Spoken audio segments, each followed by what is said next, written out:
Novembro Azul é uma campanha de conscientização sobre o câncer de próstata. Durante todo o mês são debatidos vários temas relativos ao câncer de próstata a fim de dar mais consciência à sociedade, à população sobre a importância da prevenção, do tratamento, do acompanhamento do câncer de próstata, que é um dos cânceres mais agressivos e que mais matam.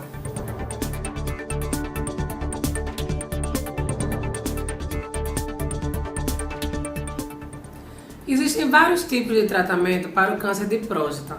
A única pessoa que vai poder dizer qual é o melhor tratamento é o médico.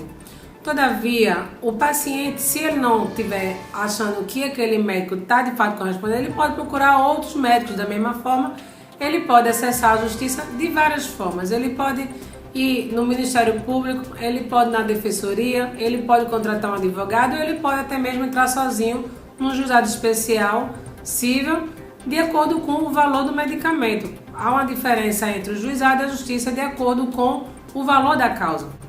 Se ele entrar no juizado, ele pode entrar sozinho. Se ele preferir entrar no justiça comum, vai ter que realmente constituir um advogado que ele realmente acredite na competência, que ele entregue ali o caso dele, como ele também está entregando o caso dele ao médico. Esse médico que vai dizer, através do laudo, qual é o melhor tratamento, qual é o melhor medicamento, qual é a melhor forma do paciente buscar restabelecer a saúde. E não é o juiz, nem é o plano de saúde que vai dizer, que vai ter condições de dizer que não é o tratamento mais adequado. Para cada tipo de câncer e para cada forma de como o câncer atua no organismo da pessoa, o médico vai dizer qual é o melhor tratamento. Se é uma pessoa idosa, se é uma pessoa jovem, se é uma criança, se tem algum outro problema de saúde. Então, a partir desse conjunto, é que o médico vai analisar e vai dizer qual é o melhor tratamento. Esse tratamento pode ser o mais barato, pode ser o intermediário, como pode também ser o mais caro.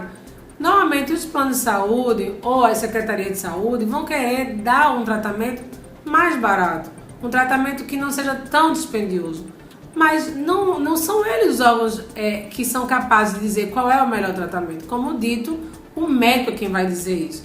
E o tratamento que o médico indicar, se você confiar no médico, se achar que aquele realmente é o melhor tratamento, seja uma cirurgia, seja com uma colocação de prótese, enfim, o tratamento que ele disser em relação à doença, é esse tratamento que ele vai buscar. E no caso da negativa, ele vai sim contar com a solidariedade do judiciário.